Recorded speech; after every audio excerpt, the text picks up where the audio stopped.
30 ஆண்டுகளில் ஜப்பானில் ஏற்பட்டுள்ள மிகப்பெரிய அளவிலான காட்டுத்தீயை அணைப்பதற்கு 1700 தீயணைப்பு வீரர்கள் போராடி வருவதாக அதிகாரிகள் இன்று தெரிவித்தனர். மோசமான காட்டுத்தீயினால் சுமார் 4600 குடியிருப்பாளர்கள் வெளியேற்றப்படும் அபாயத்தில் உள்ளனர். கடந்த வாரம் ஜப்பானின் வடகிழக்கு யுவாதே வட்டாரத்தில் ஏற்பட்ட காட்டுத்தீயில் ஒருவர் மரணமடைந்தார்.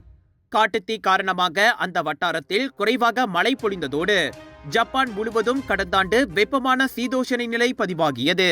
வியாழக்கிழமை முதல் ஏற்பட்டு வரும் காட்டுத்தீயினால் ஆஃபினாத்தோ நகருக்கு அருகே 2100 ஹெக்டேர்ஸ் பகுதி அழிந்ததாக தீ மற்றும் பேரிடர் நிர்வாக நிறுவனம் தெரிவித்துள்ளது.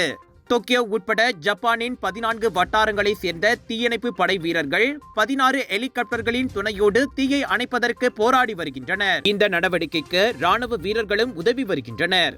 நேற்று வரை 84 கட்டிடங்கள் சேதமடைந்துள்ளதோடு அவற்றின் இழப்பு குறித்து இன்னமும் மதிப்பிடப்பட்டு வருகிறது. ஏற்கனவே அந்த பகுதியில் இருந்து 2000 பேர் வெளியேறியுள்ளனர். எங்க வீட்ல எல்லாரும் தினமும் காலையில ரெய்னாயூர் வெர்ஜின் கோகனட் ஆயில குடிக்கிறோம். நீங்களும் தினமும் ரெய்னாயூர் வெர்ஜின் கோகனட் ஆயில குடிங்க. எப்பவுமே புத்துணர்ச்சியோட இருங்க.